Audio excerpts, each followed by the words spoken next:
পাত্রসাহের থানা এলাকার এক গৃহবধূর রহস্যজনক মৃত্যুকে ঘিরে চাঞ্চল্য ছড়িয়েছে এলাকায়। পরিবারের অভিযোগ এটি আত্মহত্যা নয়, পরিকল্পিত খুন। যদিও এখনো পর্যন্ত থানায় লিখিত অভিযোগ দায়ের হয়নি, পুরো ঘটনার তদন্তে নেমেছে পুলিশ।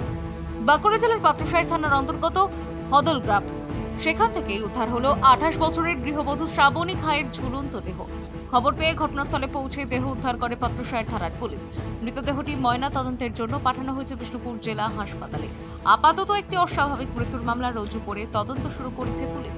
পরিবার সূত্রে জানা যাচ্ছে, শ্রাবণী খায়ের বাড়ি কতুলপুর থানার ব্রহ্মডাঙ্গা গ্রামে। প্রায় 9 বছর আগে তার বিয়ে হয় পাত্রসাহের থানার হদল গ্রামের বাসিন্দা ফটিক খায়ের সাথে।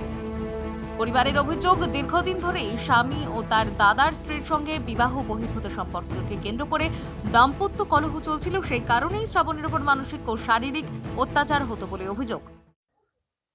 কি অভিযোগ রয়েছে আপনাদের? আমাদের অভিযোগ বলতে, আমার বোনকে নির্যাতন, বিগত কয়েকদিন ধরে নির্যাতন করে আমার বোনকে মেরে ফেলা হয়েছে। কারা নির্যাতন করে মেরে? শ্বশুরবাড়ির লোক বলতে স্বামী আছে, এবং সবচেয়ে বড় কথা হচ্ছে স্বামীর সঙ্গে অবৈধ সম্পর্কে একজন জড়িত ছিল, তার নাম হচ্ছে গোলাপি খাঁ।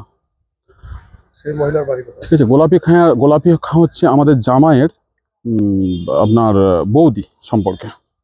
নিজের বৌদি? নিজের বৌদি গোলাপি খাঁ। আর হচ্ছে আপনার গোলাপি খাঁয়ের স্বামী হচ্ছে স্বপন খাঁ। যদিও এই ঘটনায় এখনো পর্যন্ত পাত্রসাহের থানায় পরিবারের তরফে কোনো লিখিত অভিযোগ দায়ের করা হয়নি। পুলিশ জানিয়েছে, ময়না তদন্তের রিপোর্ট হাতে এলে মৃত্যুর প্রকৃত কারণ স্পষ্ট হবে। এটি খুন নাকি আত্মহত্যা, রহস্যের জট কাটাতে তদন্তে পাত্রসাহের থানার পুলিশ। বাঁকুড়া পাত্রসাহের থেকে সুচিন্ত গোস্বামীর রিপোর্ট, বঙ্গলেখনী।